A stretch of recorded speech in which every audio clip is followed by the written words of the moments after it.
Supreme court में एक बड़ा फैसला आया है। सुप्रीम कोर्ट में एक बड़ा फैसला भी आया और एक नायाब, एक अनूठे एक केस भी आया जिसमें एक माँ खुद पहुंची सुप्रीम कोर्ट में और उसने मांग की कि वो अपना 26 हफ्ते का गर्भ गिराना चाहती है क्योंकि वो बच्चे को रखना नहीं चाहती।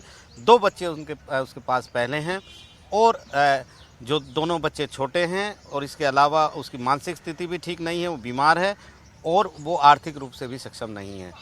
6-7 दिन तक लगातार सुप्रीम कोर्ट में सुनवाई हुई और उसके बाद सुप्रीम कोर्ट ने गर्भपात करने की इजाज़त नहीं दी। जो एक अजन्मा बच्चा था जिसे धरती पे आना है, उसके अधिकार को सुप्रीम कोर्ट ने माना। हमारे साथ जो सेंटर से एएसजी ऐश्वर्या भाटी जो अपीयर हुई थी इस केस में, उनके साथ जितने भी यंग जो वकील हैं, ज़्यादातर आप देख सकते हैं महिलाएं हैं, वो इस केस में आई थी। हम जानना चाहेंगे, आपसे शुरू करेंगे। आपका नाम बताइए। पूर्णिमा सिंह। पूर्णिमा, आप यहाँ पर किस तरीके से इस केस की तैयारी हुई जब ये पहली बार आया, क्योंकि ऐसा केस तो कभी आया नहीं था यहाँ पर कभी? तो ये पहली बार ये जब केस आया था वो जस्टिस हिमा कोहली के सामने लिस्टेड था और जस्टिस हिमा कोहली ने एएसजी ऐश्वर्या भाटी से असिस्टेंस मांगा कि ऐसा केस हमारे सामने है, एक बहुत ही अलग फैक्ट्स हैं और इस केस को हमें समझना चाहिए और उनके लिए मेडिकल बोर्ड की ओपिनियन लेनी चाहिए। तो ऐश्वर्या भाटी से रिक्वेस्ट किया गया कि आप अपीयर हुई और हमें असिस्ट करिए।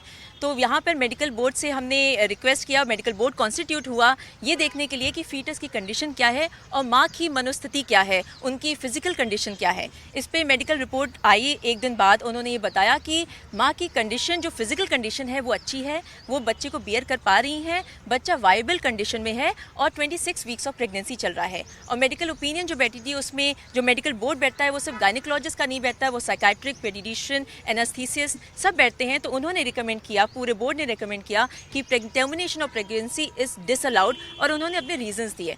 इस रीजंस के साथ एएसजी वहाँ पर गई कोर्ट में, उन्होंने बोला कि ये रीजंस हैं और यहाँ पर मेडिकल बोर्ड की एक ओपिनियन है, यूनियन की ओपिनियन नहीं बट मेडिकल एक्सपर्ट ओपिनियन है कि फीटस का टर्मिनेशन नहीं होना चाहिए क्योंकि अब ये बच्चा एक वायबल कंडीशन में है। यहाँ पर वायबिलिटी की मीनिंग बहुत इंपॉर्टेंट है, ये बताना कि ये वायबल जब हो जाता है बच्चा इस कंडीशन में, जब मेडिकल एक्सपर्ट जब अपनी ओपिनियन देते हैं, इसका मतलब होता है कि जो बच्चा है वो आर्टिफिशियल कंडीशन में भी रह सकता है, तो उसको सिर्फ माँ के वूम की ज़रूरत नहीं है। इस बेसिस पे मेडिकल एक्सपर्ट ओपिनियन ने कहा कि हमें नहीं आगे जाना चाहिए टर्मिनेशन के लिए। बाद में ये बेंच जो जस्टिस हिमा कोहली और जस्टिस नागरत्ना की थी, उन्होंने पहले तो ऑर्डर दे दिया टर्मिनेशन के लिए, लेकिन उस ऑर्डर के बाद एक लेटर ऑफ क्लैरिफिकेशन आया एम्स के डॉक्टर्स का, ये कहते हुए कि आप हमें क्लैरिफाई करिए कि जो तरह का टर्मिनेशन आप ऑर्डर कर रहे हो ये 2 स्थिति में हो सकता है। उस लेटर के बाद की कहानी हम आपसे, आपका नाम क्या है? स्थवी अस्थाना। हाँ, आप बताइए कि किस तरीके से उस लेटर जो आया उसने बहुत सारी चीजें यहाँ पर बदल दी। क्या हुआ उस लेटर में, क्या था और क्या हुआ? देखिए, उस लेटर में जो उनकी गायनोकोलॉजी डिपार्टमेंट की हेड हैं, उन्होंने हमसे पूछा कि उनको एक चीज़ क्लैरिफिकेशन चाहिए कि क्योंकि बच्चे का डेवलपमेंट काफ़ी हो चुका है, 25 हफ्तों से ज़्यादा हो चुके थे, तो उसका दिल की धड़कन चल रही है, तो क्या उन्हें पहले उसकी दिल की धड़कन रोकनी चाहिए अबॉर्शन के लिए, वरना उन्हें प्री टर्म डिलीवरी करनी पड़ेगी, जिसके लिए बच्चा बच भी जाता है तो उसको मेंटल और फिजिकल डिफॉर्मिटीज़ हो सकती हैं, जिसके कारण उसके आगे का जीवन बहुत ख़राब हो सकता है। तो उन्होंने कहा था कि सुप्रीम कोर्ट से इस बारे में पूछिए कि हमें क्या करना चाहिए आगे, क्योंकि ये सिचुएशन नॉर्मल हेल्दी फीटस के साथ कभी अबॉर्शन नहीं किया जाता है ऐसे। तो आप का नाम बताइए। मेरा नाम चित्रांगदा है। आपको ये जब केस आया तो दोनों महिला जज बैठी, उसमें दोनों अलग अलग राय दी, उसमें क्या ऐसी वजह थी कि जो पहले गर्भपात की इजाज़त दे चुकी थी दोनों जज, वो बाद में उनमें से एक अलग हो गई?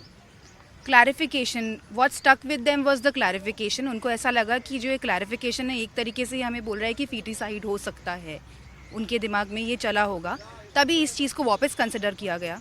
और क्योंकि दोनों जजेस के डिफरेंट ओपिनियंस थे, इसीलिए इसको एक लार्जर बेंच को रेफ़र किया गया। तब 3 जज बेंच आई और उन लोगों ने फिर उसको कंपेयर किया पहले के मेडिकल ओपिनियन को और बाद की ओपिनियन को, and they were of the view कि जो फीटल हार्ट बंद करने की बात आ रही है, that is in a way ordering foeticide which can not be done by the court of law and it is against judicial conscience. तो जब ये बोला उसके बाद में कोर्ट ने ऐसा ऑर्डर किया कि हम टर्मिनेशन अलाउ नहीं कर सकते, बट लेकिन at the same time which was again and again mentioned by the learned ASG, उनने ये बोला था कि आप चिंता मत करिए, एम्स आपको हर तरीके की मदद करेगा। From the time of birth जब तक बच्चा पैदा नहीं हो जाता, अडॉप्शन के लिए भी। तो इसीलिए माँ को किसी भी चीज़ की चिंता करने की ज़रूरत नहीं है। ये चीज़ कोर्ट ने रिकॉर्ड कर दी ऑर्डर में। तो एक तरीके से it's not an adversarial litigation. जितनी देर में आपने बताया इतनी देर नहीं, वो 4 दिन तक हियरिंग चली, हमने सुना। चीफ जस्टिस के 3 जजेस की जो बेंच थी वो लगातार इस पर विचार कर रही थी। Pro choice versus pro life की बात थी। पहली बार एक ऐसा केस था जिसमें एक ऐसे बच्चे की राइट टू लाइफ की बात हो रही थी जो धरती पर नहीं है। जब मौलिक अधिकारियों की फंडामेंटल राइट की बात होती है तो नागरिकों की बात होती है। इस केस में एज ए यंग लॉयर एक सेंटर की टीम में, क्योंकि बड़ी मशक्क़त करनी पड़ी, बार बार ये सवाल उठ रहा था कि माँ को जो माँ है वो जन्म नहीं देना चाहती तो कैसे उसको मजबूर किया जाए। क्या आप उस समय चल रहा था दिमाग में जब आप लोग मीटिंग करते थे कि किस तरीके से इसको केस को रखेंगे सामने? अपना नाम भी बताइए। जी, मैं Shagun Thakur, I am in the panel on इस केस में। देखिए, मुझे ऐसा लगता है कि जब ये केस आया प्रो चॉइस प्रो लाइफ की जब बात हो रही थी, हमें ऐसा लगता है कि हमारे जो स्टैट्यूट हैं, हमारे जो रूल्स हैं पहले से, जैसे MTP जो एक्ट है, मेडिकल टर्मिनेशन ऑफ प्रेगनेंसी, वो पहले से ही, और जस्टिस चंद्रचूड़ जी ने अपनी जजमेंट में ये बताया भी है कि ये स्टैट्यूट पहले से ही प्रो चॉइस और प्रो लाइफ ही है, क्योंकि मदर की हेल्थ को कंसिडरेशन में रखते हुए, ठीक है, इस एक्ट में बोला है कि 24 हफ्ते के बाद, आफ्टर 24 वीक्स, सिर्फ 2 कंडीशन में आप टर्मिनेशन कर सकते हैं, और वो भी जो रजिस्टर्ड मेडिकल प्रैक्टिशनर्स हैं वो बताएंगे कि अगर तो या तो फीटस की अगर ख़तरा है उसे, या मतलब फिज़िकली उनको कोई प्रॉब्लम है फीटस को, तब आप टर्मिनेट कर सकते हैं, या माँ की लाइफ को ख़तरा है। पर देखिए, हर केस के फैक्ट्स अलग होते हैं। अब इस केस में 3 जजेस बेंच ने स्पेशली एम्स को ये पूछवाया कि ये जो मेडिसिन्स ले रही हैं, स्पेशली जो इन्होंने कहा था कि क्या ये अफेक्ट करेंगी इस बच्चे को जो अंदर फीटस है। तो एम्स की रिपोर्ट आई जिसमें कम से कम 6-7 मेडिकल बोर्ड पे एग्जामिनर्स बैठे थे, जैसा कि पहले मेरी फ्रेंड ने बताया, और दे वर साइकेट्रिस्ट, दे वर मतलब गायनेकोलॉजिस्ट एक्सपर्ट्स, और उन्होंने कहा कि ये जो मेडिसिन ये ले रही हैं, नंबर 1 वो बच्चे को नहीं हार्म करेंगी, ठीक है। नंबर 2, उन्होंने उनकी जो मेडिसिन्स हैं उनको वो भी किया, रिवाइज़ भी किया, ताकि अगर कुछ प्रॉब्लम उनको है भी, हो भी जाए तो वो ठीक हो जाए। तो इन शॉर्ट बेसिकली ये पूरी लिटिगेशन में प्रो चॉइस प्रो लाइफ, माँ का हेल्थ का ख्याल और बच्चे का हेल्थ का ख्याल रखा गया, क्योंकि फीटस वाज वायबल। और हमारा जो स्टैट्यूट है वो खुद कहता है कि 24 वीक्स के बाद अगर एक्सेप्शनल सर्कमस्टांसेस हैं और मेडिकल प्रैक्टिशनर कह रहे हैं कि आप टर्मिनेट कर सकते हैं pregnancy, so you can terminate. So इस केस में भी सारी चीज़ें को ध्यान रखते हुए, मद्देनज़र रखते हुए ये जजमेंट हमारे 3 जजेस ने दी कि इन दिस केस टर्मिनेशन की ज़रूरत नहीं है, क्योंकि ना बच्चे को, फीटस को ख़तरा है, ना माँ को ख़तरा है। तो you can carry out with the pregnancy basically. As a young lawyer मैं ये पूछना चाहता हूँ, ये केस, बहुत सारे कम केस ऐसे होते हैं जिसमें दिल से लोग काम करते हैं। मैंने आप लोगों की टीम को देखा, ASG को देखा, कॉरिडोर में आते जाते लोग सवाल भी पूछते थे कि कैसे आर्ग्यू करते हो। एज ए यंग लॉयर इस केस से जुड़ के कैसा लगा जब एक फैसला आया, बीच में उतार चढ़ाव भी हुए, क्या जी, जब ये पहली बार ये फैसला आया था 2 जजेस बेंच के सामने और उन्होंने टर्मिनेशन के लिए अलाउ किया था, थोड़ा तो दुख हुआ था, क्योंकि पर्सनल फ्रंट पे मैं एक माँ हूँ, तो थोड़ा लगा कि कुछ हो सकता है क्या इसमें, क्योंकि जब आपको पता हो कि लाइफ वाइबल है, वो लिविंग है, उसमें हार्ट बीट है, और डॉक्टर का क्लैरिफिकेशन है कि हार्ट रोकना पड़ेगा मारने से पहले, तो थोड़ा तो अजीब लगा।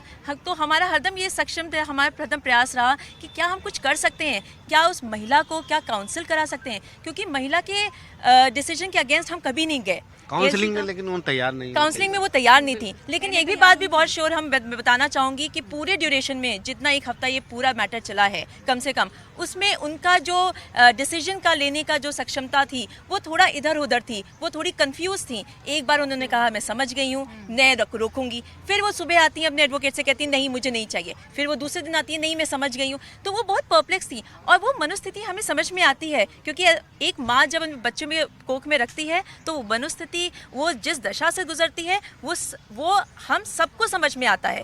लेकिन उसी दौरान अगर आप वो बच्चे की बात करें, वो बच्चे के लिए कोई नहीं था कोर्ट में, उस बच्चे की भी उस कंडीशन को भी हमें समझना चाहिए। तो यहाँ पर वो जो प्रो चॉइस का कॉन्सेप्ट हम जो कह रहे हैं कि प्रो चॉइस ऑफ वुमेन, तो उसको एक कॉम्प्लीमेंट्री की तरह लीजिए कि pro choice of life of a child also. हम यहाँ पर अगेंस्ट नहीं है, देयर इज नो राइवलरी। यहाँ पर कोई एक प्रो वुमेन चॉइस और प्रो अनबॉर्न चाइल्ड की कोई ये फाइट नहीं थी। ये फाइट नहीं थी, एक माँ को था कि माँ किस तरह से अपने बच्चों को कुछ हफ्ते तक रखकर एक नवजात शिशु को एक अच्छी ज़िंदगी दे सके, उस चीज़ की एक बहस थी, उस चीज़ का एक हमने एक कोशिश की थी, और जो कोशिश शायद कोर्ट को समझ में आई और कोर्ट ने भी यही डिसीजन दिया कि बच्चे को रखना ही ये जस्टिस होगा।